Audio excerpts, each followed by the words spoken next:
Question answer से doctor sharing है, उसके बाद आप पूछ सकते हैं। हमारा शुरू में जो है we can sort of we can ask listen to what he says, and later on he will be giving us answers to the questions that we have. Yeah, over to you, Dr. Tyagi ji, for taking the session ahead. पहले तो सभी का स्वागत है इस session में, क्योंकि ये सेशन काफी इम्पोर्टेंट और काफी लाभ देने वाला सेशन है। ये जो वीडियो के माध्यम से हेल्थ सीरीज हमने स्टार्ट की हुई है, इसमें मुझे ऐसा लगता है कि आज की वीडियो से ज़्यादा इम्पोर्टेंट शायद ही कोई और सेशन होगा या रहेगा, क्योंकि आज हम बात करने वाले हैं भोजन की। वो भोजन जो हमें ऊर्जावान बनाता है, वो भोजन जो हमें बोलने की ताकत देता है, चलने की ताकत देता है, हर चीज की ताकत भोजन से ही हम प्राप्त करते हैं। आप कुछ मुझसे समझना चाहते हैं, आप वो ज्ञान लेना चाहते हैं जिससे आप स्वास्थ्य मेंटेन कर पाएं, ठीक है, तो ये समझने की, ये शरीर की जरूरत के अनुसार चीजों को इम्प्लीमेंट करने की, हर चीज की ताकत भोजन से आती है। भोजन पचता है और हम बलवान बनते हैं। तो आज हम उसी बल की बात करेंगे, उसी डाइजेशन की बात करेंगे, उसी भोजन की बात करेंगे जो ये सब कुछ करता है। आज का जो सेशन है हम 2 पार्ट्स में डिवाइड करके करेंगे, क्योंकि ये इतना बड़ा टॉपिक है कि मुझे लगा कि हम अगर एक ही दिन में इसको पूरा करें तो कहीं ना कहीं कुछ अधूरापन रह जाएगा, और आपकी अंडरस्टैंडिंग जब तक मैं अच्छे से डेवलप नहीं करता तो मैं खुद भी सेटिस्फाइड महसूस नहीं करता हूँ। तो अगर हम मॉडर्न के रिस्पेक्ट में देखें तो हमारे जो डाइजेशन है वो मुंह से शुरू हो जाता है। हमारे मुंह के अंदर सलाइवा बनता है, सलाइवा भोजन के साथ मिक्स होता है। बात कर सकते हैं क्या? आपकी आवाज थोड़ी हल्की कम सुनाई दे रही है। आवाज 1 मिनट में। आप अभी बात करें, हल्का बड़ा जरा सा जोर से बात कर सकते हैं तो इट विल बी इजियर। जी, आज के सेशन में हम मॉडर्न एस्पेक्ट को ज्यादा डिस्कस ना करके आयुर्वेदिक एस्पेक्ट ज्यादा डिस्कस करेंगे, ठीक है, और समझेंगे कि कैसे आयुर्वेद में बहुत विस्तार से हमारे शरीर में होने वाला भोजन का डाइजेशन को किस तरीके से बताया गया है और किस तरीके से हम उसको अपने जीवन में इम्प्लीमेंट कर सकते हैं। तो हमारा जो भोजन का पाचन है वो एक पाइप में ही होता है। वो पाइप जो होता है वो मुंह से शुरू होके एनस पे एंड होता है, और उस पाइप के, उस चैनल के अलग अलग नाम होते हैं। शुरुआत के पोर्शन को हम माउथ बोल देते हैं, फिर ईसोफेगस आ जाता है, फिर स्टमक आ जाता है ना, सब जानते हैं इस बारे में। फिर हमारी इंटेस्टाइन आंतें आ जाती हैं, जिसमें स्मॉल इंटेस्टाइन और लार्ज इंटेस्टाइन आती हैं। उसके बाद एनस से जो पका हुआ डाइजेस्टेड फूड होता है वो अल्टीमेटली फीकल मटेरियल में कन्वर्ट होके शरीर से निकल जाता है। ये हो गई मोटी मोटी बात। और हमारा जो भोजन होता है वो 6 रसों से मिलके बना होता है। कोई रस, कोई भोजन स्वीट होता है, कोई सॉर होता है, कोई पंजेंट होता है, कोई एस्ट्रिंजेंट, बिटर, सॉल्टी। ये 6 रस, मधुर, अम्ल, लवण, कटु, तिक्त, कषाय, ये 6 रस आयुर्वेद में इनका वर्णन किया गया है। अगर हम आयुर्वेद के रिस्पेक्ट में देखें तो जो हमारी जीआई ट्रैक है, ये जो मैंने एक्सप्लेन किया है यहाँ पर कि माउथ, ईसोफेगस, स्टमक, इंटेस्टाइन, है ना, इनको अगर आयुर्वेद में एक नाम दिया जाए इंटेस्टाइन के अलावा तो उस शब्द को हम बोलेंगे महास्रोतस। ये स्रोतस है। स्रोतस किसे बोलते हैं? चैनल को। वो चैनल जो कोई चीज ट्रांसपोर्ट करे, वो चैनल जो कोई चीज ट्रांसफॉर्म करे, फूड को ट्रांसपोर्ट करके, फूड को ट्रांसफॉर्म करके हम एनर्जीवान जिस चैनल के माध्यम से बनते हैं उसको आयुर्वेद में स्रोतस बोला जाता है। और क्योंकि ये सबसे बड़ा चैनल है हमारी बॉडी का, इसलिए इसको महास्रोतस बोला जाता है। तो जीआई ट्रैक या गैस्ट्रो इंटेस्टाइनल ट्रैक या इंटेस्टाइन जो मुंह से शुरू होकर एनस पे एंड हो रही है, उसको हम महास्रोतस बोलते हैं। और ये भोजन को ट्रांसपोर्ट करता है, अन्न को ट्रांसपोर्ट करता है, इसलिए इसको अन्नवह स्रोतस भी बोला जाता है। कुछ बुक्स में, कुछ ओल्डेस्ट लिटरेचर्स ऑफ आयुर्वेदा में अन्नवह स्रोतस की जगह कोष्ठ संज्ञा भी दी गई है। तो अन्नवह स्रोतस, कोष्ठ, महास्रोतस, ये बेसिकली पर्यायवाची शब्द हैं, ये सिनोनिम्स ही हैं। तो मैं समझता हूं जहां पर भी मैं महास्रोतस वर्ड का यूज करूंगा या स्रोतस वर्ड का यूज करूंगा या अन्नवह स्रोतस वर्ड का यूज करूंगा या कोष्ठ का यूज करूंगा, तो आप समझ जाएंगे कि मैं जीआई ट्रैक की बात कर रहा हूं। क्योंकि छोटी से छोटी बात और बड़ी से बड़ी बात आपको मालूम होनी चाहिए। अन्नवह स्रोतस में फूड मटेरियल का फ्लो होता है और अल्टीमेटली वो फ्लो डाइजेशन के लिए होता है और डाइजेशन के बाद फूड से रस धातु का निर्माण होता है और रस धातु लिवर में जाके रक्त धातु का निर्माण करती है। तो जो फूड अब्सॉर्ब होता है वो रस के रूप में अब्सॉर्ब होता है। तो फूड से रस धातु का निर्माण अन्नवह स्रोतस में, मतलब जीआई ट्रैक में होता है आयुर्वेद के अनुसार।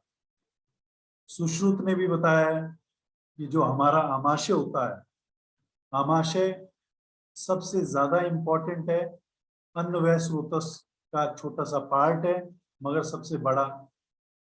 सबसे बड़ी इंपॉर्टेंस रखता है। आमाशय का मतलब है स्टमक और स्मॉल इंटेस्टाइन।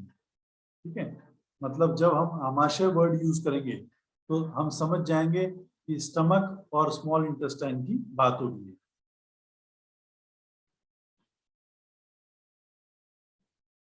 जब जब हम आयुर्वेद में पक्वाशय वर्ड यूज करते हैं तो कोलोन के लिए यूज करते हैं, जहां पर हमारा स्टूल प्रेजेंट होता है कोलोन में। ठीक है, तो जहां पका हुआ भोजन लास्ट में पहुंचता है वो पक्वाशय। पके हुए अन्न का आशय, आशय मतलब प्लेस जहां पर कोई रहता है, तो पक्वाशय कोलोन को बोलते हैं। और क्योंकि स्रोतस हम चैनल को बोलते थे, तो और इसके अंदर स्टूल रहता है, स्टूल को पुरुष वर्ड भी यूज किया जाता है, तो ये पुरुष वह स्रोतस कहलाता है आयुर्वेद में। कोलोन को बोलते हैं पुरुष वह स्रोतस और इसको पक्वाशय भी कहा जाता है। पुरुष वह स्रोतस इसका एक छोटा पार्ट भी हो सकता है और पुरुष वह स्रोतस इसका पूरा का पूरा कोलोन को भी बोल सकते हैं। अभी आयुर्वेद में शब्द आता है मूल स्थान। अन्नवह स्रोतस का मूल स्थान, तो मूल स्थान यहाँ पर एनस वाले एरिया को नहीं बोल रहे हैं। मूल स्थान वो स्थान होते हैं जहां से स्रोतस मतलब चैनल इंटेस्टाइन है उसकी पैथोलॉजी शुरू होती है, उसकी बीमारियां जहां से शुरू होती हैं, जो उसका मूल है उसको मूल स्थान बोलते हैं। आचार्य चक्रपाणी डिस्क्राइब्ड मूल स्थान एज प्रभाव स्थान, meaning anatomical seat of respective स्रोतस where pathology of that स्रोतस begins। ठीक है, मतलब कोई भी स्रोतस हो, कोई भी चैनल हो, चाहे वो ब्लड चैनल हो चाहे लिम्फ चैनल हो, सबको हम स्रोतस बोलते हैं। और हर स्रोतस का एक मूल स्थान होता है जहां से प्रॉब्लम्स शुरू होती हैं उस पर्टिकुलर स्रोतस की। तो जो अन्नवह स्रोतस है या जो महास्रोतस है या जो इंटेस्टाइन है, उसका जो मूल स्थान होता है वो है आमाशय। आमाशय में स्टमक आता है और left upper quadrant of abdomen, जो स्टमक है आमाशय, और जो left upper quadrant of stomach है। अपर क्वाड्रेंट ऑफ स्टमक मतलब हम स्टमक को 4 हिस्सों में डिवाइड कर लें, तो जो लेफ्ट अपर पार्ट है, ठीक है, उसको हम वाम पार्शल भी बोलते हैं। वाम मतलब लेफ्ट, पार्शल मतलब जो साइड में है। तो जो left upper quadrant of abdomen और जो आमाशय, आमाशय में स्टमक आ जाएगा, उन दोनों को मिला के हम बोलते हैं ये आमाशय, ये अन्न व स्रोतस के मूल स्थान है। सुश्रुत के अनुसार भी आमाशय, जिसको हम स्टमक भी बोलते हैं, आमाशय और अन्न वाहिनी धमनी, अन्न वाहिनी धमनी मतलब वो चैनल जो अन्न को ले जाती है, वो मूल स्थान है अन्न व स्रोतस का। आज ये जो मैं भारी भारी शब्द यूज कर रहा हूं, मैं ये इसलिए यूज कर रहा हूं ताकि आपकी अंडरस्टैंडिंग आयुर्वेद के अनुसार डेवलप करे, क्योंकि बहुत सिंपल वर्ड्स भी होते हैं, मगर उनसे जो एक्सप्लेनेशन डेवलप होता है वो मॉडर्न का एक्सप्लेनेशन हो जाता है।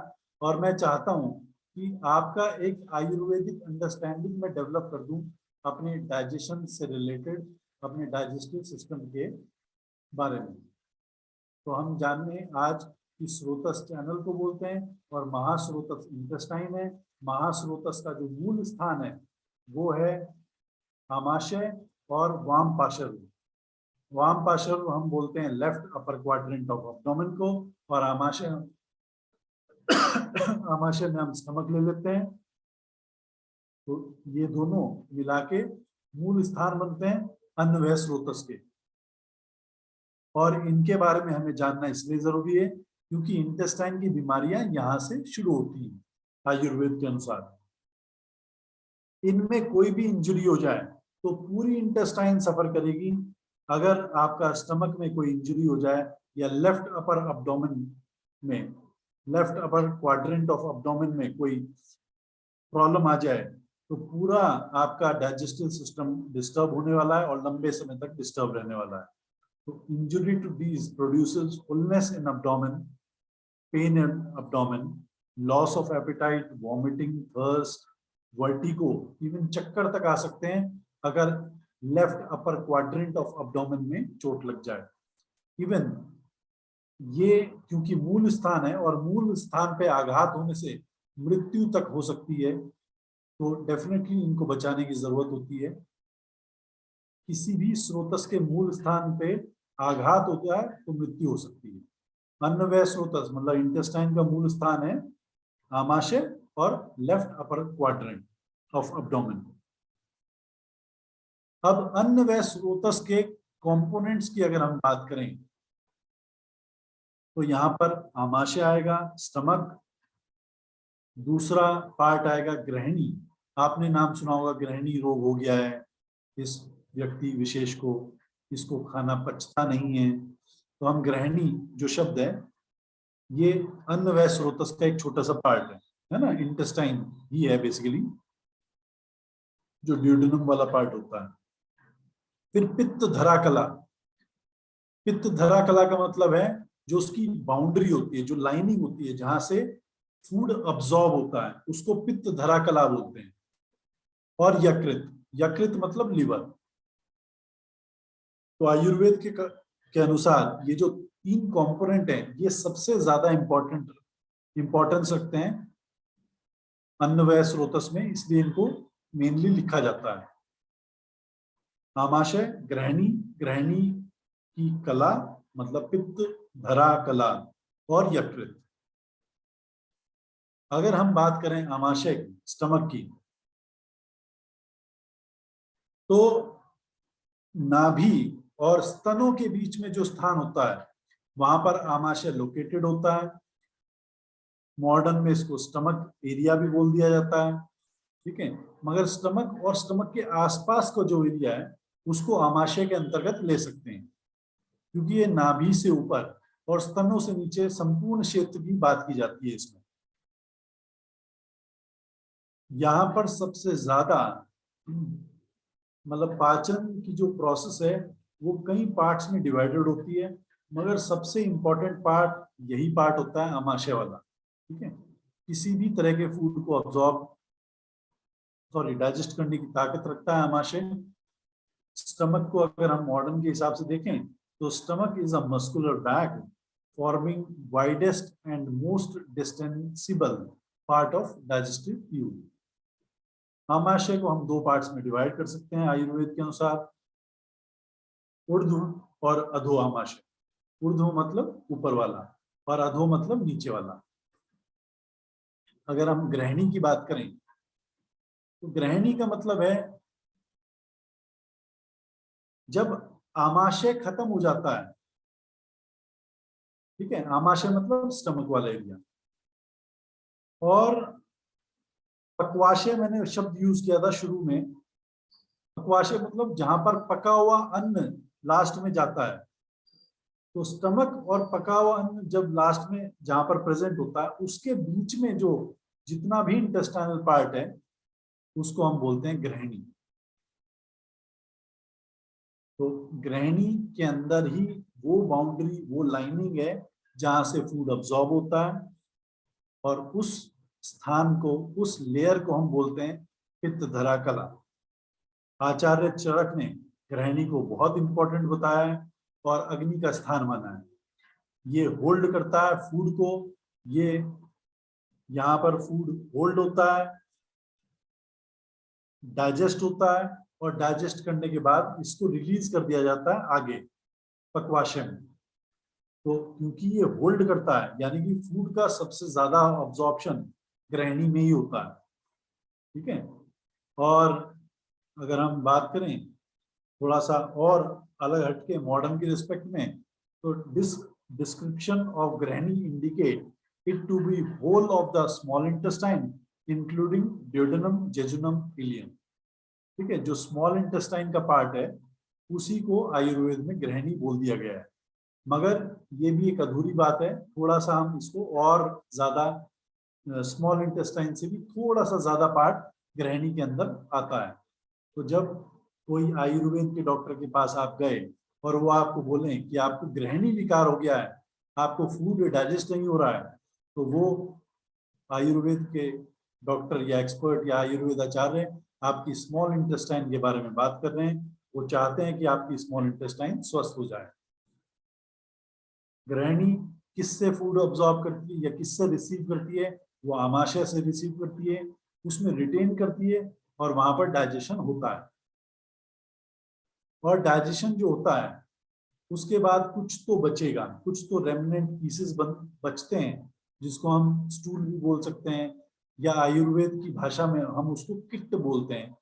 तो ग्रहणी में बचे हुए फूड को हम किट्ट बोलते हैं और किट्ट को एक्सक्रीट आउट कर दिया जाता है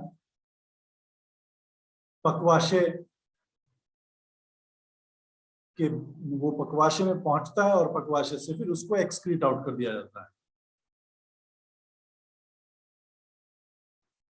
क्योंकि ये ग्रहणी अग्नि का स्थान है तो सबसे ज्यादा इंपॉर्टेंस रखती है। और ग्रहणी की स्ट्रेंथ इस बात पे निर्भर करती है कि वहां पर अग्नि की स्ट्रेंथ कैसी है। अग्नि अगर अच्छी होगी तो भोजन का पाचन अच्छा होने वाला है। और भोजन का पाचन अच्छा कब होता है? जब ग्रहणी स्वस्थ हो। तो ग्रहणी और अग्नि दोनों इंटरडिपेंडेंट हैं डाइजेशन के लिए। क्योंकि ग्रहणी डिस्टर्ब है यानी कि अग्नि डिस्टर्ब है, अग्नि डिस्टर्ब है यानी कि ग्रहणी डिस्टर्ब है। ग्रहणी का एक ही कार्य है, फूड का अब्जॉर्प्शन करना। और फूड का अब्जॉर्प्शन बिना अग्नि या बिना ग्रहणी के हो ही नहीं सकता। तो इसलिए ग्रहणी को स्वस्थ रखना, अग्नि को स्वस्थ रखना बहुत इंपॉर्टेंट होता है। अभी यहाँ पर दो शब्द आते हैं, कंफ्यूज होने की जरूरत नहीं है। एक शब्द आता है पित्त, एक शब्द आता है अग्नि। फिर हम कभी कभी बोलते हैं कि पित्त का मतलब होता है अग्नि और जल। तो वो सभी बातें एकदम करेक्ट हैं। कभी कभी हम पित्त वर्ड को सिर्फ अग्नि के पैरेलली यूज कर रहे होते हैं या अग्नि के रिप्लेसमेंट में यूज कर रहे होते हैं, वहां हमारा मतलब जल से नहीं होता, ठीक है। तो मगर जब भी जिस उद्देश्य के साथ मैं पित्त शब्द का यूज करूंगा वो मैं आपको बता दूंगा। तो अग्नि बहुत इंपॉर्टेंट होती है। अग्नि कई प्रकार की होती है, ठीक है। सबसे इंपॉर्टेंट अग्नि वही होती है जो अंतर अग्नि है हमारी। अंतर अग्नि पित्त धरा कला में रहती है और फूड के अब्जॉर्प्शन के लिए रोल प्ले करती है। कला, क्योंकि मैंने बताया कि ग्रहणी की जो लाइनिंग्स हैं उनको कला बोलते हैं, तो हम इसको वहाँ की इपीथेलियल लाइनिंग को भी बोल सकते हैं, वहाँ पर जो फेशिया है या मेम्ब्रेन है उसको भी बोल सकते हैं, सबको मिला के भी बोल सकते हैं, ठीक है। वो पूरी की पूरी कला ही कहलाती है। कला बाउंड्री जिससे अब्जॉर्प्शन होना है।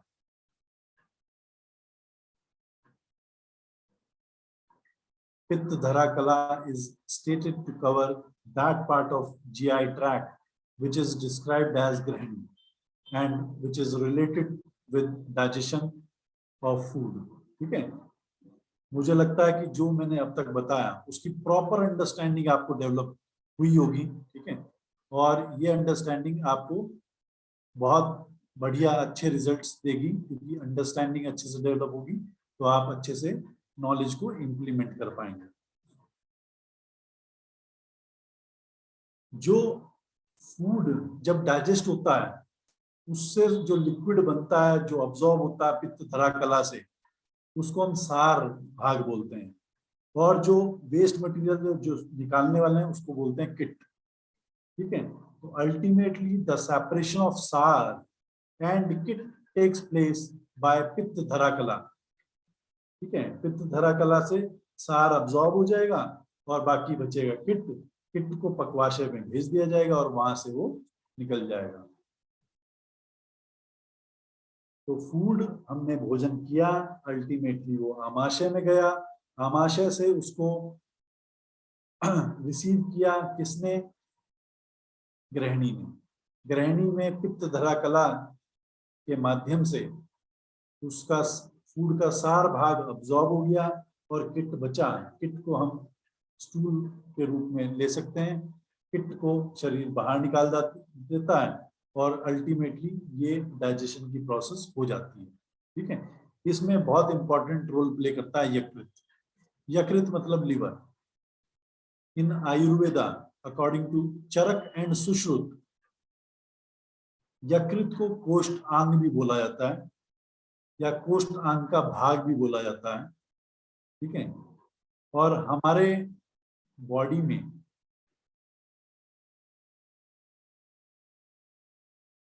गर्भज भाग जो होते हैं, भाव जो होते हैं, वो 6 प्रकार के होते हैं। मातृज भाव, पितृज भाव, आत्मज भाव, सात्म्यज भाव, सत्वज भाव, रसज भाव, ठीक है। ये जो भाव होते हैं इनसे बहुत सारी चीजों का निर्माण भी होता है।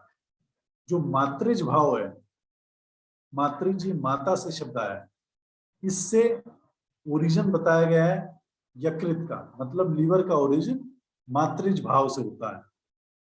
ये जो मातृज भाव, पितृज भाव, ये जो बातें कर रहा हूं मैं, इनका इंपॉर्टेंस या इनका जो रोल होता है वो तब होता है जब भ्रूण अवस्था होती है, ठीक है।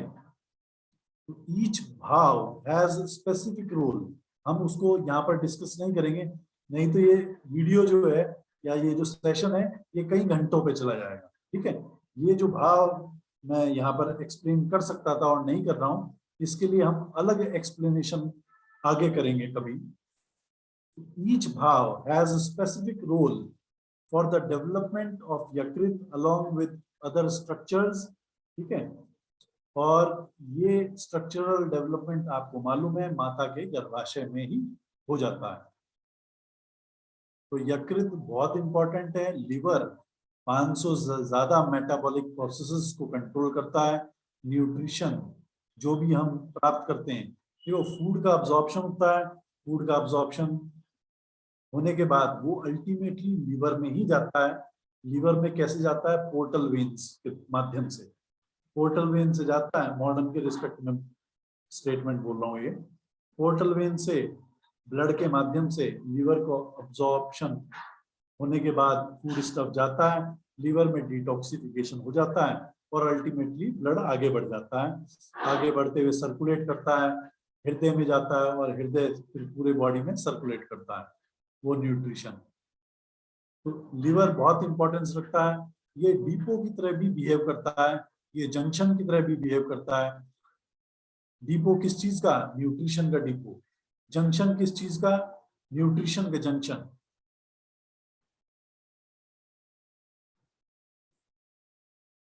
तो जो भी फूड ब्रेक डाउन होता है, जो भी न्यूट्रिशन के रूप में हम प्राप्त करते हैं, वो लीवर से ही होते हुए हमारे शरीर में सर्कुलेट करता है।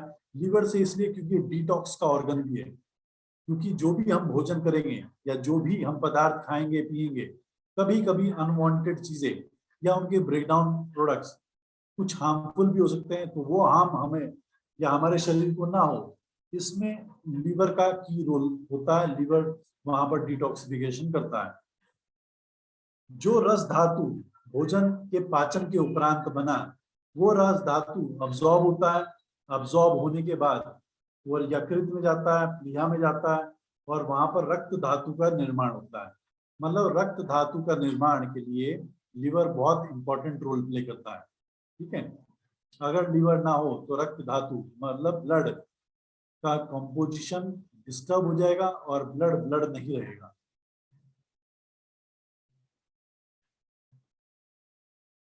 चाहे देखो, मैंने अभी थोड़ी देर पहले बताया था कि 500 से ज्यादा मेटाबॉलिक प्रोसेसेस लीवर के कंट्रोल में रहती हैं।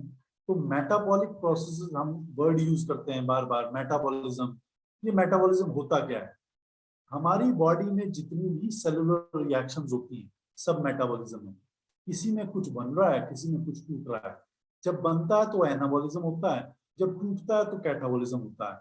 दोनों को मिला के हम मेटाबॉलिज्म बोलते हैं। और मेटाबॉलिज्म किसके कंट्रोल में? लीवर के। तो इसका मतलब लीवर की वजह से ही हमारी सेल्स में रिएक्शंस होती हैं, प्रोसेसेस होती हैं और हम जिंदा रहते हैं और वो ऊर्जा प्राप्त करते हैं जो जरूरी है। यकृत is considered as root and place of रक्त and रक्त व स्रोतस। रक्त व स्रोतस आप समझ गए होंगे कि स्रोतस हम चैनल को बोलते हैं। चैनल वो चैनल जो ब्लड को फ्लो करा रहा है। ठीक है, द टर्म अग्नि both physical and biological fire. मतलब फिजिकल फायर को भी हम अग्नि बोल देते हैं, बायोलॉजिकल फायर को भी अग्नि बोल देते हैं। मगर पित्त के रिस्पेक्ट में ऐसा नहीं है।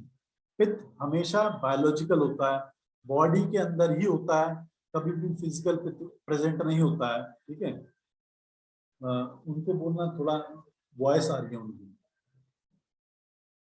The term Agni denotes both physical and biological fire.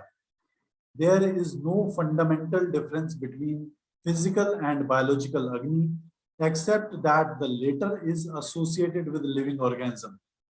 मतलब जब हम अग्नि की बात करते हैं तो हमारे अंदर भी अग्नि हो सकती है और बाहर जो चूल्हे में जहां पर हम भोजन पकाते हैं वहां पर भी अग्नि का स्थान है। मगर जो पित्त होता है वो हमेशा बायोलॉजिकल होता है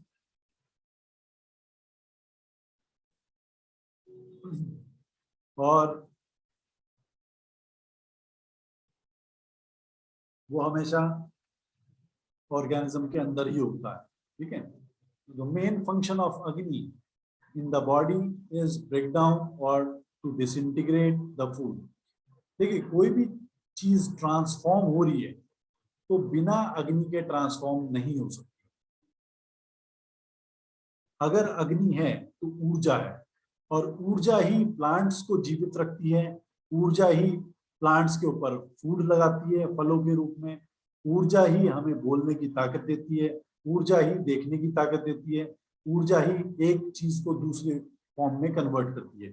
तो फूड अगर डिसइंटीग्रेट हो रहा है तो वो भी ऊर्जा से ही हो रहा है। फूड अगर अब्सॉर्ब हो रहा है तो भी ऊर्जा से ही अब्सॉर्ब हो रहा है। हमारा शरीर चल रहा है तो भी ऊर्जा से ही हो रहा है। तो अग्नि सबसे ज्यादा इंपॉर्टेंस रखती है। हमारे भोजन का डिसइंटीग्रेशन, अब्जॉर्प्शन सब अग्नि के कारण ही होता है। तो अग्नि का मंद अवस्था आपकी काया को उत्तमता से दूर ले जाती है।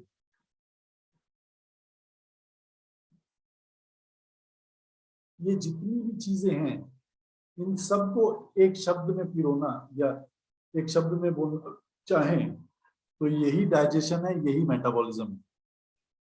ठीक है, तो पित्त और अग्नि की बात करें अगर, तो 5 प्रकार के पित्त, अगर आपने मेरे पहले सेशंस किए हैं तो 5 प्रकार के पित्त होते हैं। पित्त का मतलब अग्नि और जल तत्व है, मगर खाली अग्नि भी बोलेंगे तो भी चलता है। ठीक है, तो मगर फिर भी यहाँ पर जो पित्त वर्ड यूज कर रहा हूं मैं अग्नि और जल तत्व के लिए यूज कर रहा हूँ।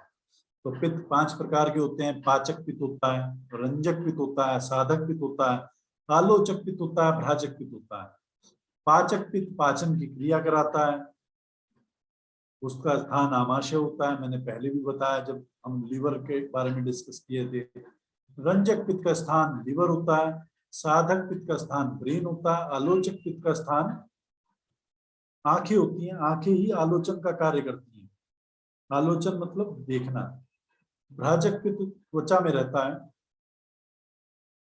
उसके बाद अग्नि, अग्नि भी कई प्रकार की होती हैं, 13 प्रकार प्रमुख प्रकार होते हैं। एक जठराग्नि होती है, 5 भूताग्नि होती है। भूताग्नि 5 कैसे? 5 ही महाभूत है ना, आकाश, वायु, अग्नि, जल, पृथ्वी, इन सब से रिलेटेड एक अग्नि, तो उनको 5 भूताग्नि बोल देते हैं। फिर हमारे अंदर धातु होते हैं, सप्त धातु, 7 धातु होती हैं, रस, रक्त, एक्सेट्रा। रस, रक्त, मांस, मेद, अस्थि, मज्जा, शुक्र, है ना। ये जो 7 धातुएं होती हैं इनसे रिलेटेड जो अग्नि होती है, इनसे रिलेटेड अग्नि का मतलब है जो इनको पचाने वाली जो अग्नि होती है उसको 7 धातु अग्नि बोल देते हैं।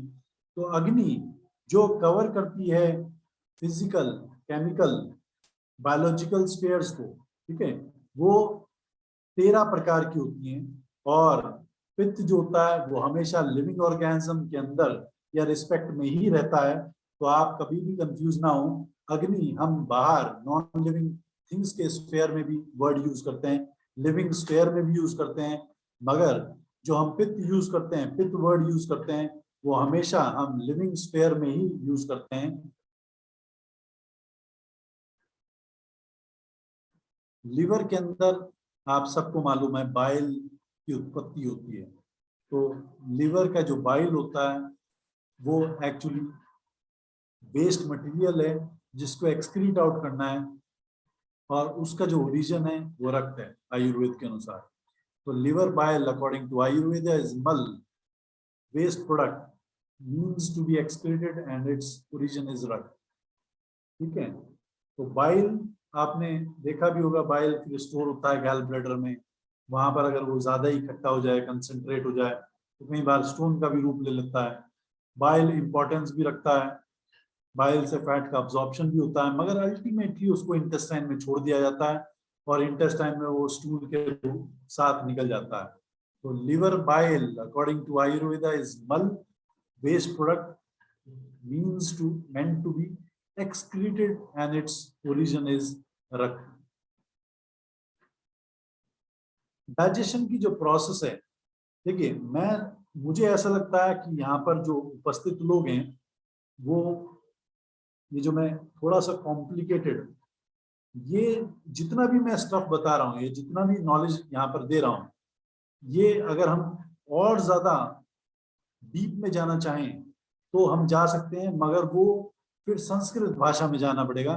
तो मैंने बहुत ज्यादा सिंप्लीफाई करने की कोशिश की है, मगर फिर भी अगर किसी को इस सिंप्लीफिकेशन की भी सिंप्लीफिकेशन चाहिए होगी तो आप बताइएगा।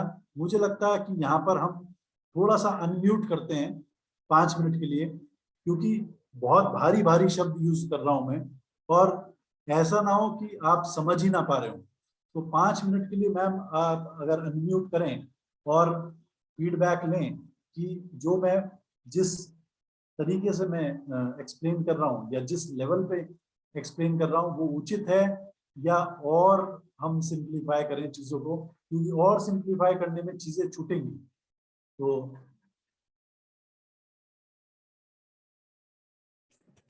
अगर किसी को जैसे डॉक्टर त्यागी बोल रहे हैं, तो आपको अगर लगे कि ये सूटेबल है आपको, तो यू कैन मैसेजेस आप हमको चैट में लिख सकते हो क्या? आपके लिए कोई चीज नहीं समझी हो तो आप एक सवाल इसमें रख सकते हैं चैट बॉक्स में। देखिए यहाँ पर मैं देख भी पा रहा हूँ, ओरिजिन इज रक्त मीन्स, ऐसा कुछ लिखा है उन्होंने, है ना।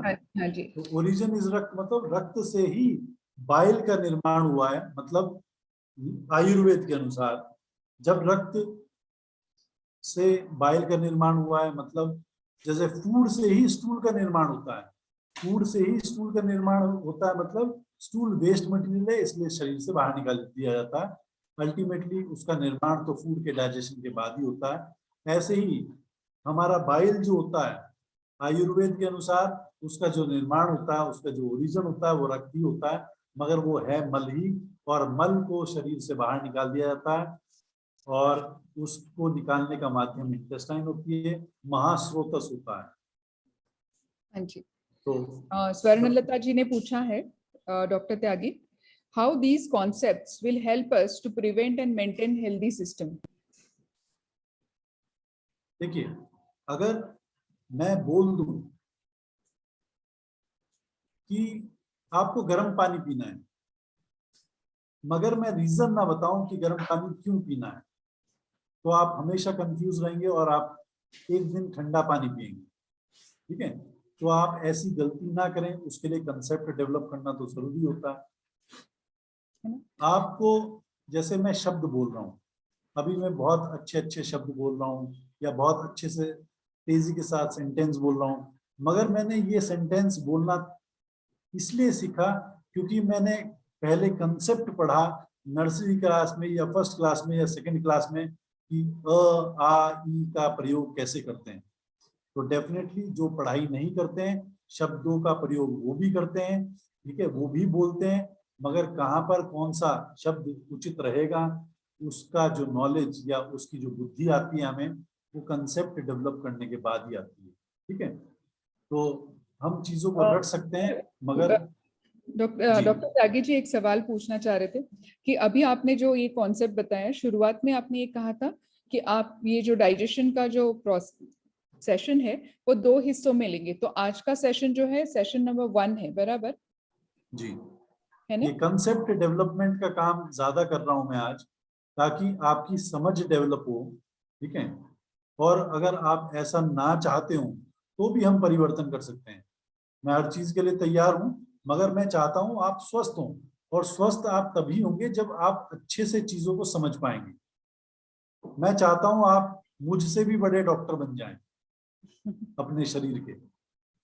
ओके, ठीक है। सो ये हमारे पास और भी एक फीडबैक आया है, good explanation, how we can keep our digestion system healthy. So Shivyani ji बिल्कुल कह रही है उनके लिए सही है, चारू जी भी कह रहे हैं कि थोड़ा हैवी है उनके लिए लेकिन वो समझ पा रहे, and listening in depth is good, वो जानना चाह रहे हैं। तो I think we can continue as it is doctor, as you say. जी, बिल्कुल। ये जो चीजें मैं बता रहा हूँ, जो वर्णन कर रहा हूँ, वो बहुत सिंप्लीफाई करके वर्णन कर रहा हूँ, क्योंकि ये वर्णन वो वर्णन है जो क्लासिकल शास्त्रों में संस्कृत के श्लोकों के रूप में है। ठीक है, तो वहां पर तो और भी कॉम्प्लिकेटेड है, तो मैंने बहुत सिंप्लीफाई करने की कोशिश की है। ठीक है, और शायद इसीलिए कुछ समय लगा आपके सामने प्रेजेंट करने के लिए। The process of digestion. ठीक है, तो कैसे डाइजेशन होता है, हमारा जो भोजन होता है जिसको हम अन्न भी बोलते हैं, वो मूव करता है, और हमारे शरीर में जितने भी मूवमेंट होते हैं वो प्राणवायु के कारण, मतलब वायु के कारण होते हैं। प्राणवायु सिर्फ प्राणवायु के कारण नहीं होते हैं, वायु के कारण होते हैं। वात के 5 प्रकार में से एक प्राणवायु भी होती है। तो प्राणवायु जो होती है वो अन्न को कोष्ठ में मूव कराती है। मतलब वात के, जैसे मैंने पित्त के 5 प्रकार बताए थे, तो वात के भी 5 प्रकार होते हैं। 5 प्रकार के वात में से एक प्राणवायु होती है। प्राणवायु फूड के मूवमेंट को कराती है। कहाँ कराती है? कोष्ठ में। कोष्ठ हम किसको बोल रहे हैं यहाँ पर? स्टमक एरिया को या इंटेस्टाइन के एरिया को। तो फूड का मूवमेंट प्राणवायु के कारण होता है, और इसका फिर डिसइंटीग्रेशन हो जाता है, द्रव के रूप में ये कन्वर्ट हो जाता है। स्नेह के माध्यम से इसको स्मूथ कर दिया जाता है, ये फ्लूइड और स्नेही हो जाता है, मतलब ये लिक्विड या लसलसा सा हो जाता है डिसइंटीग्रेट होने के बाद। डिसइंटीग्रेशन में वात का रोल नहीं है, वात का रोल है मूवमेंट में, ठीक है। फिर समान वायु, वात के ही 5 प्रकार में से एक समान वायु होती है। समान वायु अग्नि को प्रज्वलित करती है, मतलब इंटेंसिफाई करती है। मतलब वात के 5 प्रकार में से अगर समान वायु डिस्टर्ब है आपकी, तो कई बार अग्नि ही प्रज्वलित नहीं होती। अग्नि अच्छी थी मगर वो प्रज्वलित नहीं हुई। जब चूल्हे में अग्नि जलती है तो ही खाना पकता है, ठीक है।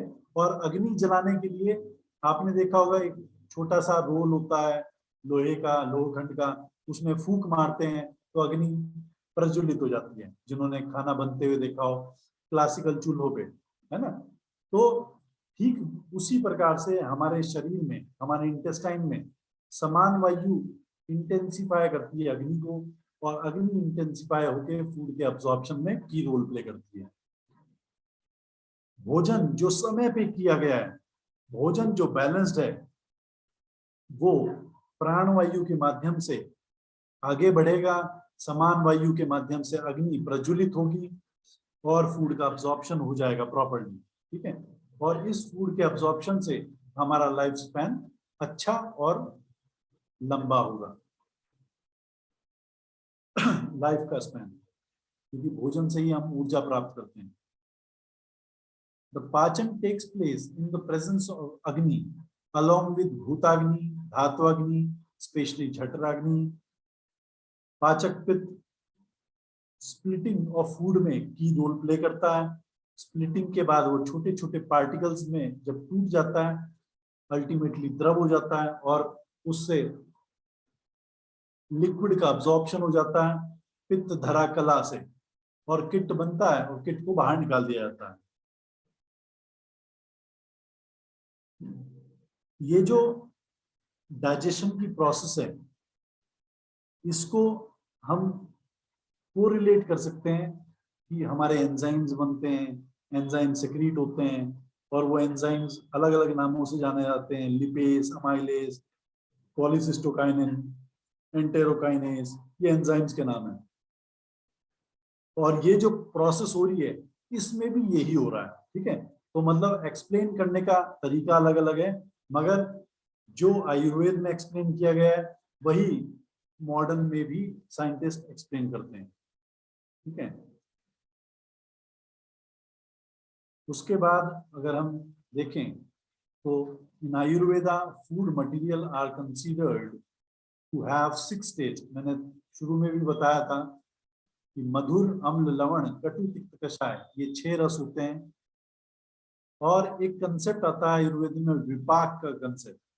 विपाक का मतलब होता है transformation of food material after ingestion by action of jatharagni, just after ingestion and on being digested it is converted to sweet taste। मतलब जब डाइजेशन का प्रोसेस कंप्लीट हो जाता है तो एक स्वीट टेस्ट का निर्माण होता है। वो स्वीट टेस्ट जो होता है विपाक कहलाता है। मतलब आप इसको ऐसे भी समझ सकते हैं कि कोई चीज मान लो हमने मुंह में रखी, ठीक है, तो हमें मीठा मीठा सा लगा। तो मीठा मीठा हमें क्यों लगा? वो उसका रस था या वो उसका वीर्य था, ठीक है। उसके बाद कुछ देर के बाद जब वो अच्छे से घुल मिल जाती है, या उसका, क्योंकि डाइजेशन का प्रोसेस तो मुंह से ही शुरू होता है, तो उसका टेस्ट चेंज होने लगता है। कई बार ऐसा होता है, मतलब जब हम आंवला खाते हैं शुरू शुरू में तो हमें अलग फ्लेवर आता है, किसी किसी को खट्टा मतलब अलग अलग फ्लेवर आता है। उसके बाद वो जब अच्छे से घुल मिल जाता है मुंह के अंदर तो थोड़ा फ्लेवर चेंज होने लगता है। तो जो लास्ट का फ्लेवर होता है उसको विपाक बोलते हैं, ठीक है। तो फूड के डाइजेशन की जो प्रोसेस है उसमें जब पहले तो हमने इंजेस्ट किया फूड को, फिर वो मूव किया, फिर डाइजेस्ट हुआ। डाइजेस्ट होने के बाद जो उसमें टेस्ट आता है, जिसको हम जीभ से, टंग से फील नहीं कर पा रहे हैं क्योंकि वो तो इंटेस्टाइन के अंदर है, तो उसमें जो टेस्ट डेवलप होता है, पहले वो स्वीट टेस्ट डेवलप होता है और कफ के निर्माण के लिए कारण बनता है, और इसीलिए वो फ्रोदी हो जाता है अपीयरेंस में, और उस स्टेट को हम बोलते हैं मधुर विपाक का जन्म हो गया है। कभी कभी आपने देखा होगा कि हमें फूड मतलब वॉमिटिंग में आ जाता है और फ्रोदी फ्रोदी सा आता है, फिर हमें लगता है भाई ये जो बलगम बलगम सा है, ये फ्रोदी फ्रोदी सा है, ये तो लंग्स से आना चाहिए था, ये वॉमिटिंग में कैसे आ रहा है। तो वो ये कंसेप्ट है, ठीक है। इसको हम समझ पाएंगे तो हम अपना अच्छा इलाज भी कर पाएंगे, ठीक है। तो मधुर विपाक का निर्माण शुरू में होता है। मधुर विपाक मतलब फूड के डाइजेशन के बाद जो स्वीट टेस्ट बनता है इंटेस्टाइन के अंदर, उसको मधुर विपाक बोलते हैं। फिर फूड जब थोड़ा सा और डाइजेस्ट हो जाता है तो फिर अम्ल विपाक होता है। अम्ल विपाक मतलब थोड़ा एसिडिक हो जाता है वो। फिर उसके बाद थोड़ा और आगे बढ़ता है, फूड अब्जॉर्प्शन और होता है, तो फिर अल्टीमेटली कटु विपाक हो जाता है, ठीक है, जिसको कटु मतलब पंजन, मतलब जब लार्ज इंटेस्टाइन तक फूड पहुंच जाता है तो वो कटु विपाक वाला हो जाता है। स्टेजेस ऑफ पाचन, पाचन की जो स्टेजेस हैं, मैंने बताया कि पहले फूड का हमने इंजेशन, मतलब हमने फूड खाया, फिर वो मूव किया, फिर वो अब्सॉर्ब हुआ, अब्सॉर्ब होने के बाद उसके अलग अलग विपाक हुए, ठीक है। अल्टीमेटली जब वो लार्ज इंटेस्टाइन में पहुंच जाता है, ठीक है, जो फूड के डाइजेशन की पहली अवस्था है वो मुंह के अंदर है, ठीक है, स्टमक के अंदर है। और फूड के डाइजेशन की जो सेकंड अवस्था है, सेकंड अवस्था पाक है, वो स्टमक से शुरू होता है, ठीक है। और इसको विदग्ध विदग्ध आहार भी बोला जाता है, या पक्वा पक्वम भी बोला जाता है। पक्वा पक्वम का मतलब है पार्शली डाइजेस्टेड फूड। कई बार क्या होता है, वॉमिटिंग आ गई, ठीक है, तो वॉमिटिंग आ गई तो आधा पका हुआ फूड बाहर निकला, मतलब वो पूरा फूड जैसा खाया था वैसा नहीं है। या कई बार हमारे मोशंस में फूड पार्टिकल्स आ जाते हैं, तो फूड पार्टिकल्स आ गए मतलब आधा पका हुआ फूड है। आधा पका हुआ फूड है मतलब वो पक्वा पक्वम वाली अवस्था है। पक्वा पक्वम वाली अवस्था मतलब पार्शियली डाइजेस्टेड फूड है। मतलब सेकंड अवस्था पाक जो स्टमक में होना था, यानी कि वहां पर फूड का अब्जॉर्प्शन डाइजेशन हुआ है, उसके बाद नहीं हो पाया। मतलब इस कंसेप्ट से हम ये समझ रहे हैं कि अगर स्टूल के अंदर छोटे छोटे फूड के पार्टिकल्स आ रहे हैं, इसका मतलब स्टमक तक तो सब कुछ ठीक रहा, उसके बाद जो डाइजेशन की प्रोसेस थी वहां पर गड़बड़ है, और उसके बाद भी डाइजेशन की प्रोसेस गड़बड़ है या प्लेस गड़बड़ है, तो वहां पर हमें ट्रीटमेंट करना है। इसलिए मैं ये चीजें समझा रहा हूँ आपको, ठीक है। ये कंसेप्ट मॉडर्न में कभी नहीं होता। अगर आपके स्टूल के साथ फूड पार्टिकल्स आ रहे हैं तो बस वो सिंपल सा बोलेंगे डाइजेशन नहीं हो रहा है, मगर यहाँ पर वो चीज भी आप समझ पा रहे होंगे। जब मधुर भाव होता है, madhur bhav is a state of digestion carried out by bodhak kapha, that is salivary digestion. Saliva का जो डाइजेशन है, वो जो डाइजेशन है वो बोधक कफ के कारण है, उसको मधुर भाव बोलते हैं, ठीक है। और मधुर भाव के अंतर्गत मुंह का डाइजेशन और स्टमक का डाइजेशन दोनों आते हैं। स्टमक के अंदर क्लेदक कफ काम करता है और मुंह के अंदर बोधक कफ काम करता है। तो क्लेदक कफ और बोधक कफ दोनों काम करते हैं और एक डाइजेशन की फर्स्ट स्टेज पूरी होती है। सेकंड स्टेज को सेकंड अवस्था पाक बोलते हैं, जो स्टमक के अंदर वो पूरी होती है, उसमें फूड पार्शली डाइजेस्ट हो जाता है। और ये पार्शली डाइजेस्टेड अवस्था जो होती है, पक्वा पक्वम की अवस्था बताई गई है, बोली गई है, ठीक है। इसको विदग्ध आहार भी बोला जाता है। इस पक्वा पक्वम की अवस्था के बाद फूड जो सेमी डाइजेस्टेड है वो एंटर करता है ग्रहणी के अंदर, और ग्रहणी के अंदर फूड का डाइजेशन करीब करीब कंप्लीट होता है। वहां पर ब्रूनर्स ग्लैंड होती हैं, वो स्टिमुलेट होती है, इंटरनल सेक्रीशंस छोड़े जाते हैं और डाइजेशन प्रॉपर होता है। ग्रहणी की जो कला है ना, वहां से अब्जॉर्प्शन हो जाता है। बाइल, पेंक्रियाटिक जूस भी छोड़ दिए जाते हैं और अवस्था पाक हो जाता है। ठीक है। तो ये जो मैंने अभी बताया, मुझे लगता है कि आपको काफी अच्छे से समझ में आया होगा, मगर फिर भी आप इस लेवल की अंडरस्टैंडिंग डेवलप नहीं करना चाहते तो आगे मैं ध्यान रखूंगा उस चीज की।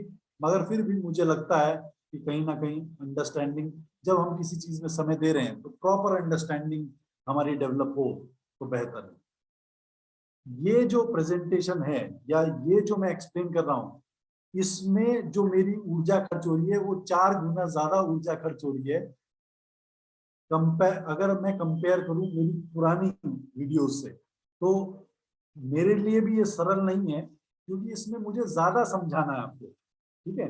तो ज्यादा समझाने में ज्यादा ऊर्जा खर्च होनी है। तो अगर आपको कहीं पर भी ऐसा लगेगा कि नहीं डॉक्टर मुझे हमें ऐसा नहीं ज्ञान चाहिए, तो आप बता दीजिएगा, मेरी ऊर्जा कम खर्च होगी, भले ही आपकी अंडरस्टैंडिंग कम डेवलप हो। मगर मुझे लगता है पर्सनली कि मैं आपको अच्छे से अच्छा ज्ञान दूं, क्लासिकल और प्रोडक्टिव, और ऐसा ज्ञान जो इम्प्लीमेंट करने के बाद आपको लाभ प्राप्त होना ही है। तो आज का जो मैंने नॉलेज शेयरिंग की है, उसमें अगर कोई भी चीज आपको समझ ना आई हो तो आप मुझे बताएं, और फिर हम और आगे बढ़ेंगे, या फिर आगे का ज्ञान सेकंड सेशन में देंगे, क्योंकि ये और ज्यादा हम इस पे चर्चा कर सकते हैं। मगर मैं सेकंड जो वीडियो सेशन होगा उसमें फिर फूड के बारे में बताने वाला हूं। तो आप सेकंड सेशन में जुड़िएगा और बताइएगा कि इसी लेवल का ज्ञान कंटिन्यू करें या थोड़ा और सिंप्लीफाई करें इसको। डॉक्टर, इसमें आज क्वेश्चंस कुछ आए हैं। सारे जो मेंबर्स हैं, आपको रिक्वेस्ट है कि आप आपके कुछ क्वेश्चंस आज के सेशन से अनुसार कुछ हो तो आप उसको चैट बॉक्स में लिख सकते हैं, है ना। तो डॉक्टर साहब इसमें से जो भी क्वेश्चंस आपके रहेंगे मैं उनको पढ़ के बताऊंगी, वो जवाब देते जाएंगे। इस तरह से हम लोग आगे की सेशन चालू रखते हैं।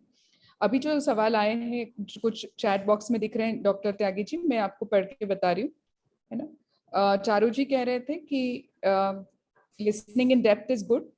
इसके बाद रिकॉर्डिंग अवेलेबल है क्या, ये सवाल था। तो रिकॉर्डिंग इसका अवेलेबल होगा, एडिटिंग हो जाएगा इसका थोड़ा सा, और उसके बाद ये आरोग्य धाम करके यूट्यूब चैनल है, उसमें अवेलेबल रहेगा। आप फिर से एक बार समझने के लिए देख सकते हैं, है ना। आंचल श्रॉफ जी पूछ रहे हैं, how can we keep our digestive system healthy. तो डॉक्टर त्यागी जी, आप ये बार ही इसको कवर करना चाहोगे कि अगली बार कवर करना चाहोगे? मुझे लगता है कि ये जो पूरा, ये जो एक्चुअली अभी भी है, आज का जो ज्ञान है वो अधूरा ज्ञान है। ठीक है। इसको हम इसका सेकंड पार्ट भी हम लाने वाले हैं। लाने वाले मतलब वो सेकंड पार्ट फर्स्ट पार्ट के बगैर अधूरा है, फर्स्ट पार्ट सेकंड पार्ट के बगैर अधूरा है। जब दोनों पार्ट आप जुड़ जाएंगे तो आपकी एक अंडरस्टैंडिंग बहुत अच्छी डेवलप करने वाली है कि हम अपने आप को स्वस्थ और अपना डाइजेशन कैसे उत्तम रख सकते हैं। तो मुझे लगता है ये वाला प्रश्न हम सेकंड सेशन के बाद लेंगे। ठीक है, ओके। फिर आर के अरोरा जी पूछ रहे हैं, allopathy doctors linked poor digestion with loss of appetite with anxiety disorder and getting relief with medicines which increases serotonin and reduce anxiety. देखिए, मैं आपको छोटी सी बात बताना चाहूंगा कि डाइजेशन खराब तो एक छोटे बच्चे का भी हो सकता है। 1 साल का बच्चा है, 1 महीने का बच्चा है, जो किसी तरह की किसी भी एंजाइटी में नहीं है। ठीक है। तो डाइजेशन तो वहां पर भी फंसा हुआ है, क्योंकि 1 महीने के बच्चे को एंजाइटी या टेंशन थोड़ी हो रही है। डेफिनेटली टेंशन, एंजाइटी जो है से रिलेटेड हो सकता है इंडाइजेशन, मगर हमेशा ही ऐसा नहीं होगा, मतलब हमेशा ही ऐसा होगा ये जरूरी नहीं है। ओके। कुछ कमेंट्स अच्छे भी हैं। Yes, lot of efforts by you doctor Tyagi ji. Jayraj ji कह रहे हैं, सर आज संस्कृत क्लास हो गई, थैंक यू।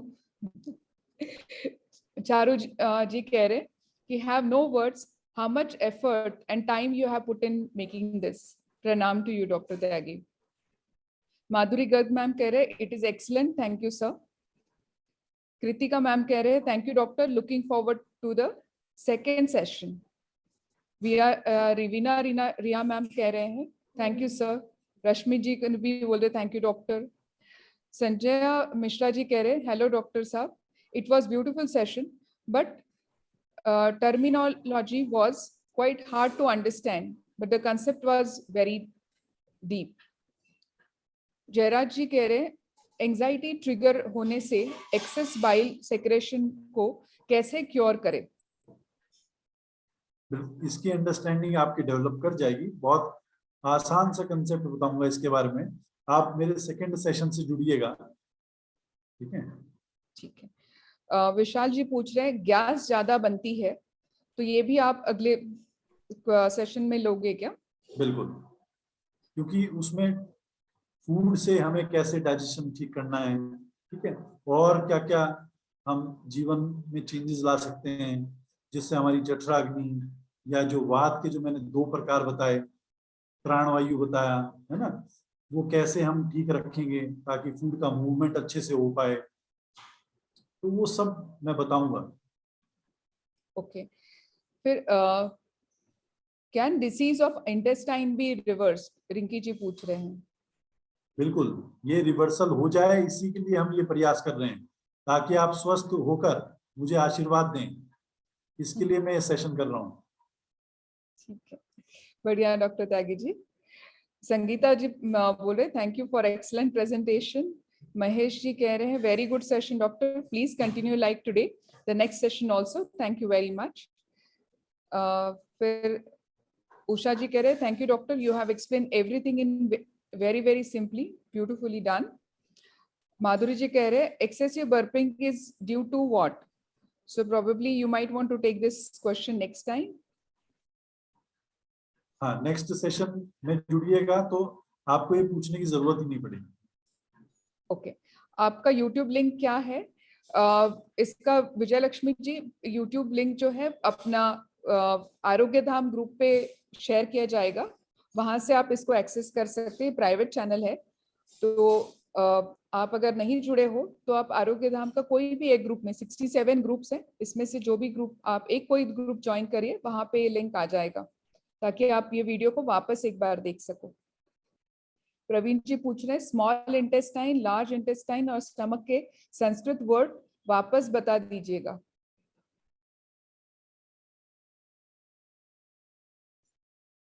एक मिनट, मैं आपको अनम्यूट करती हूँ डॉक्टर त्यागी जी, एक मिनट।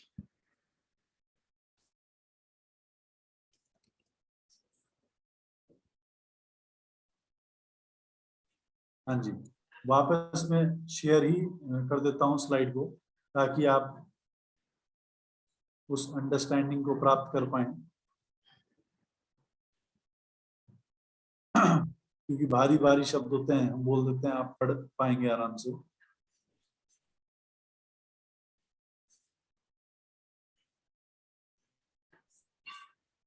जीआई ट्रैक को महास्रोतस बोला जाता है, अन्नवय स्रोतस भी इसको बोल सकते हैं, कोष्ठ भी बोल सकते हैं। कई बार कोष्ठ का वर्णन स्टमक के लिए भी आता है, कोष्ठ के अंतर्गत ही लीवर भी आता है, या पूरे ही स्टमक एरिया को जिसमें liver, kidney, intestine, gall bladder, stomach आ जाता है, उसको भी हम कोष्ठ नाम या संज्ञा दे सकते हैं, ठीक है। आमाशय वर्ड जो आता है वो स्टमक के लिए आता है, उसके बाद पक्वाशय वर्ड आता है कोलोन के लिए, और इस पार्ट को हम पुरुषवय स्रोतस भी बोलते हैं, ठीक है। उसके बाद मूल स्थान ऑफ अन्नवय स्रोतस जो होता है आमाशय और वामपार्श्व क्षेत्र होता है। उसके बाद ग्रहणी वर्ड जो होता है वो ड्यूडेनम के लिए आता है, उसकी जो लाइनिंग्स हैं वो पित्त धरा कला कहलाती हैं। लिवर के लिए यकृत संज्ञा दी गई है। यस, थैंक यू डॉक्टर जी। अगला सवाल है, you have explained everything very simply. When would the second session take place? Sai Vemuri ji, normally doctor Tyagi ji हर ट्यूसडे को शाम को 8 बजे से 9 बजे तक सेशन लेते हैं, तो अगला सेशन अगले ट्यूसडे को शाम को 8 से 9 बजे होगा। इसका लिंक भी आपको सेम लिंक पे ज्वाइन करते हैं, बट अगर चेंज कुछ है तो आपके व्हाट्सएप ग्रुप पे, आरोग्य धाम ग्रुप में आपको मिल जाएगा, है ना। उमेश पटेल जी कह रहे excellent knowledge session, we are glad that you are liking it.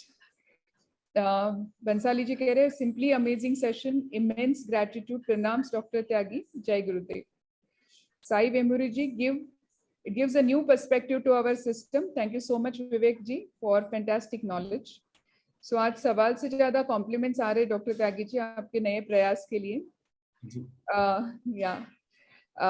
Swarnlata ma'am पूछ रहे हैं excess heat feeling at solar plexus, what is the reason for this, would you explain this time और नेक्स्ट टाइम? ये next time के लिए सवाल रखेंगे, क्योंकि और अंडरस्टैंडिंग डेवलप करके इम्प्लीमेंटेशन ही बताने वाला हूँ नेक्स्ट सेशन में। All right, so I think बाकी सारे ही सवाल जो है अगले सेशन के लिए है। मैं ग्रुप 6 में हूँ, तो ग्रुप 6 में भी मैसेज विजय लक्ष्मी जी आ जाएगा। सो डॉक्टर त्यागी जी, आपका जो सेशन है यूट्यूब चैनल और डॉक्टर त्यागी जी का भी है, और उनके चैनल का नाम है स्टे हेल्दी विद आयुर्वेदाचार्य विवेक त्यागी जी। आप चैट बॉक्स में विवेक त्यागी जी ने उनका चैनल का नाम लिखा हुआ है, स्टे हेल्दी विद आयुर्वेदाचार्य विवेक त्यागी, ये उनके चैनल का नाम है। आप इसमें उन्होंने कुछ रिकॉर्ड किए हुए वीडियोस है, आप देखना चाहे तो यहाँ पे देख सकते हैं, है ना। I think doctor Tyagi, with that आज के दिन का हम सेशन कंप्लीट करते हैं। Is it okay? यस, और कुछ आपकी तरफ से सवाल है तो आप चैट बॉक्स में और 1 मिनट के लिए रुक जाएंगे। Please post YouTube channel link. Rinki ji, हम लोग यूट्यूब चैनल का लिंक जो है ग्रुप में पोस्ट करेंगे, आरोग्य धाम ग्रुप में, वहां से आप पिकअप कर सकते हो। और अगर नहीं मिले आपको तो अगले वीकेंड, अगले ट्यूसडे को सेम जूम लिंक पे आप ज्वाइन करिएगा, उसमें भी आपको तब तक एडिट किया हुआ वीडियो मिल जाएगा, है ना। डॉक्टर त्यागी जी ने उनके यूट्यूब चैनल का लिंक अभी चैट बॉक्स में डाला है, आप वहां से भी पिकअप कर सकते हैं। सर, स्प्लिन का क्या काम होता है ये शरीर में? संजय मिश्रा जी पूछ रहे हैं।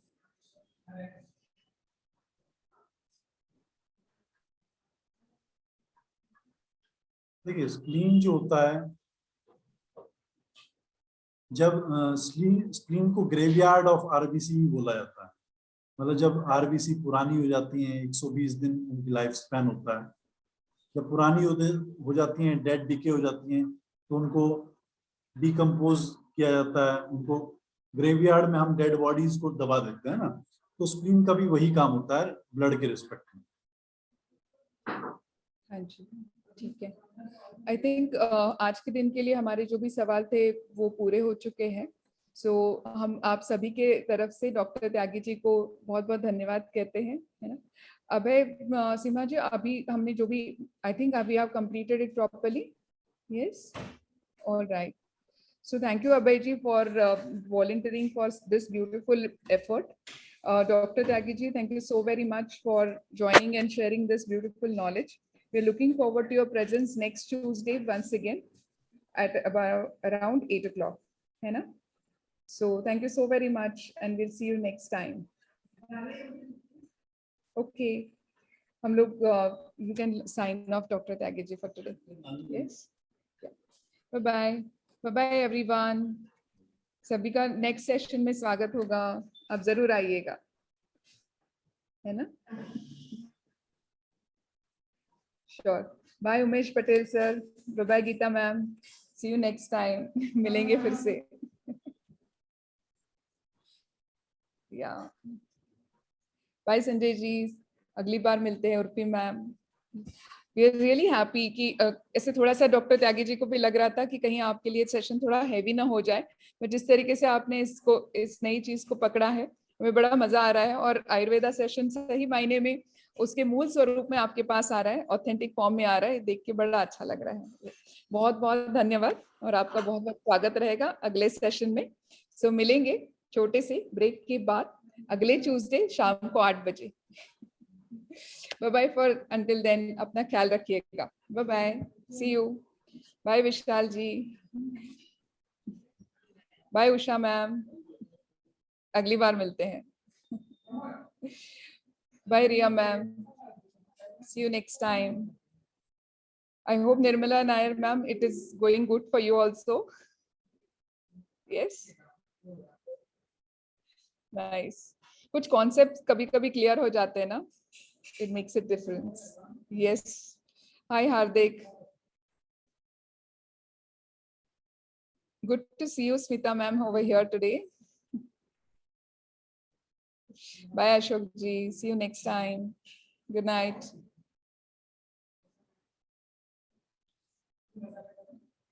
Bye Sanjay ji. Good night to you. See you next time. I'm leaving for this. I'm ending the meeting for now for everyone. Okay.